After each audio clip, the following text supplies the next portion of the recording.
Now you have, or you run into problem. If I set it this time, that's mean I want every day in 8:31 work. But if someone restart the phone, this part will not work. Do you know why?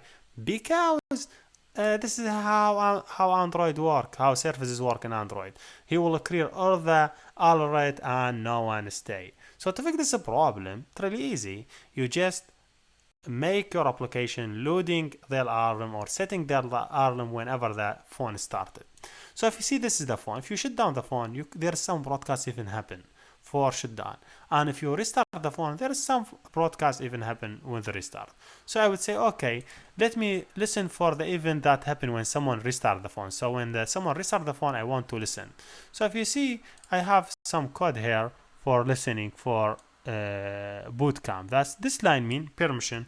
I'm asking for permission to access to phone start. So now when the phone will start it, I have this line. I'm not using this 3.1 just from previous example. So that's mean this permission mean, hey, I'm asking permission to allow to my app to start with the OS. Now my application will start with the OS and there is no problem. But I want to, when my application starts with the OS, I want to listen to a specific event. So now I want to listen event for a phone start. So if you see, here is for intent filter for boot compute for start phone, and this one for when phone shut down. So you could listen for this one for this two if you want phone shut down, and this one for phone restart. And I'm looking for phone restart. Make sure you will have later exercise about this one, but now I am using only phone restart. So just add this one here. This action, as I told you, for phone restart. Now when the phone restart, your application will start with it, and you're already listening to the event for restart. So now you will get into that event in this one. So you could work with it in a broadcast receiver. So what you have to do, I say, okay, else if the intent, make sure you write intent correctly. I say intent dot get action dot call, and I have this code that will fire whenever the phone restart. Okay, I have restart. Now I want, before phone shutdown, I want to save the time that the user saved it. So you could do that. Let me just add a new class. I name it save data, and add method for saving. If you remember, we have already implemented how to use shared reference for save data. So let me go back here. I say I'll look for reference. Here you go. This is the shared reference. The shared reference allows us to save data. So you could use it in this way. I will copy this code for shared reference, all the code. I copied and pasted here.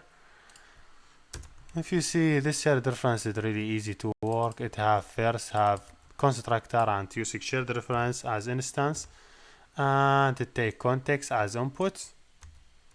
This I modify. I name it this name, this file.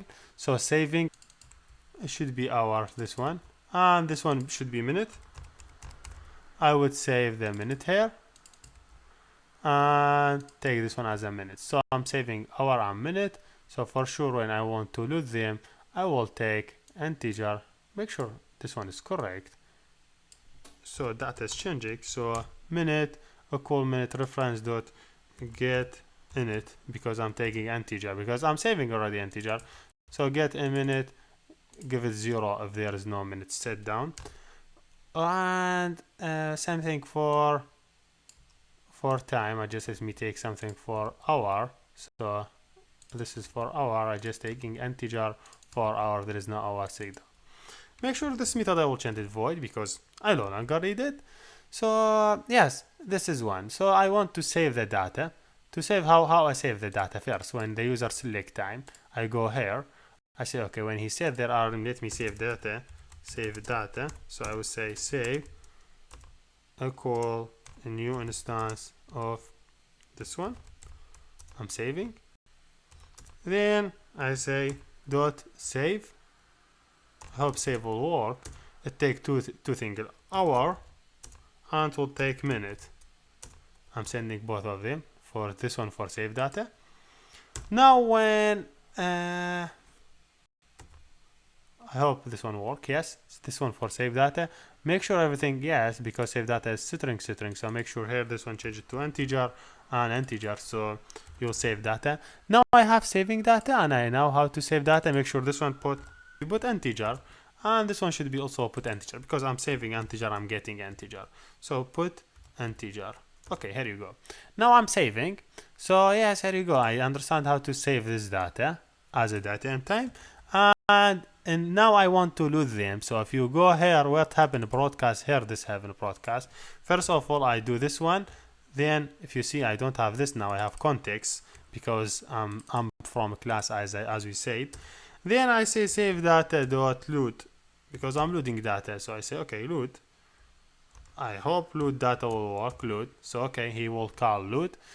So I need, when he call load, I want to alarm, set up the alarm. So let me say void alarm set. It take 2 parameter. Let me suppose take this 2 parameter also as an input. This the alarm for the alarm set. Just moving the code and make my application like more comfortable or more. So I will take all this part for calendar. Here you go. Take this line and move it to the save it in this part. Yes, here you go. You know I have hour, so make sure I change this one to hour as capital, and minute, make sure change this one minute to capital. And get system service, now I need to have a context. Or do I have context here in my project? I have to have one. I have context here, so let me just define it as a public, because I already access to it. So context, and I say okay, hey, context equal context, but make sure this context should be the class context. That means this dot context. Yes. So now whenever you have this and this new method, change it to. So now I have get service. I cannot call get service directly. I have say context. Instead this one, this I will add context. I have this. I add context. Make sure there is no other error. Here you go. I think there is no error now.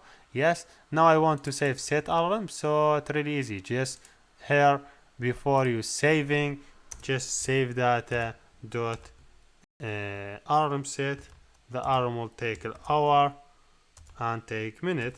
So I first using set, then you load, save the data.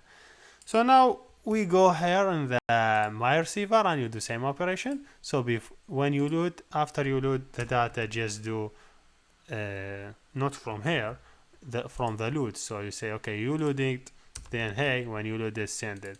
Make sure this hour capital and this minute capital, and that's great. Say you fix it, so you don't longer need this one, and here we done. Now whenever anyone start the application and set everything to you, so it will, if you see here, if in a broadcast I have it, not a broadcast, in main activity, when application is started pop up, when he set the time, you take this defined time and set the alarm in specific time. You send hour and minute, and you save the hour and minute after you set it. And when the application restart, you will get already this data. Start, you just define initialize, then you load the data from the file. Now here we go. If you see, I have this my class. First I display pop-up, then when someone select data time, I will take data great instance and set up my alarm to run that time and save the hour and minute. Now when the phone restart again, everything should go, but I still have data and time saved. So first of all, I load them. So I will take a minute and hour that I save it. Then I set up the alarm in that time, and now I'm okay without any problem. One thing you have to do it, you don't want this one to display every time. You want to display it one time. You could add other parameter or whatever. Here we done, and thank you for watching.